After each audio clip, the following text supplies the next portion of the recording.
At 17, Marcus Aurelius discovered Epictetus's teachings. At 40, he became emperor of Rome, the most powerful man on earth. For 19 years, he ruled through plague, war, and betrayal, using a slave's philosophy.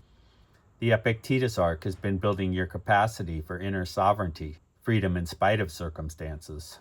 This is the first stage of philosophical education, discovering that external conditions cannot touch the sovereign mind. Today, Marcus Aurelius proves this isn't just theory for slaves.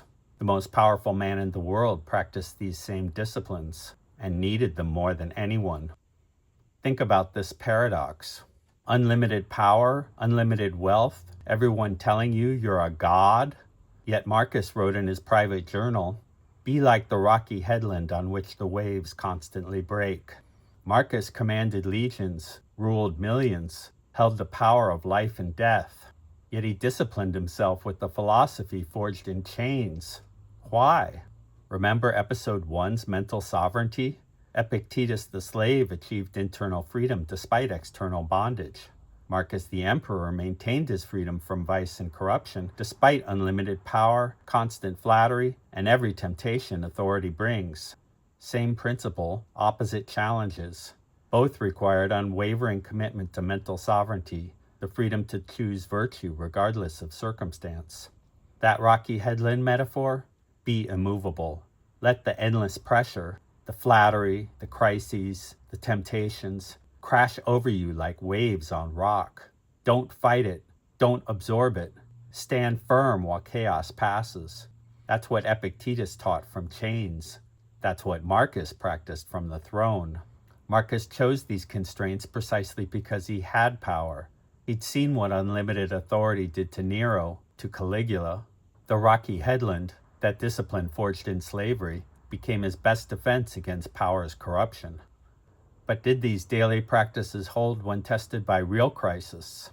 Watch how Marcus applied all three disciplines when facing the worst challenges an emperor could face. Consider how Marcus faced his son Commodus, a man he considered cruel and unfit to rule.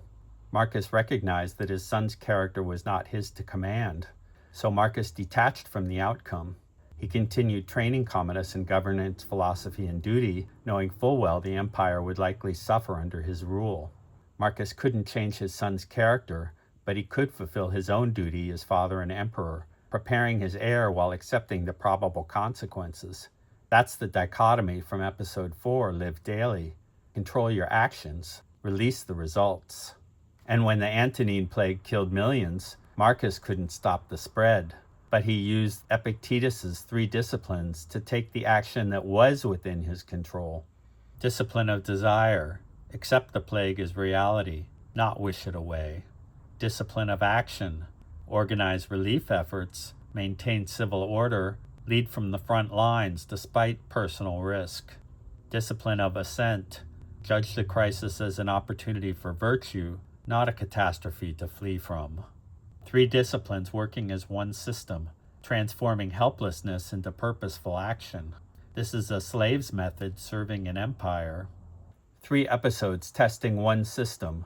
First, we saw Epictetus prove it works in slavery. Then we reviewed the system itself, the 3 disciplines. Now Marcus proves it works with unlimited power. Theory and practice, tested at both extremes. Your circumstances likely fall somewhere between slave and emperor. But whatever your station, the principles remain identical. Mental sovereignty, recognition through work, character through practice. And practicing these disciplines develops 2 qualities, the same 2 qualities that define this channel's mission. Strength and honor. The discipline of action is honor, fulfilling your duty to others regardless of circumstances. The disciplines of desire and assent are strength, the mental fortitude to control only what's yours, to know your limitations, to guard your mind against chaos. Strength and honor, 2 sides of the same coin. Strength without honor is tyranny. Honor without strength is empty posturing. But together, strength exercised with honor, that's virtue. And honor backed by strength, that's character. This completes the first stage of our philosophical ascent, inner freedom, regardless of circumstances. Epictetus proves it works in slavery. Marcus proves it works with unlimited power. The Stoic discipline is your foundation. But it's only stage one. Aristotle asks the next question. What happens when we embed this inner freedom in concrete situations?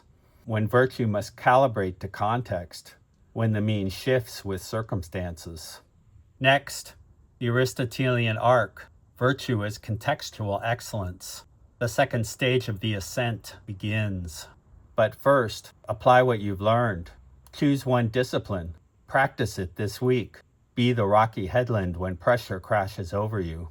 Remember what Epictetus proved in chains? What Marcus proved on the throne? Circumstances never define you.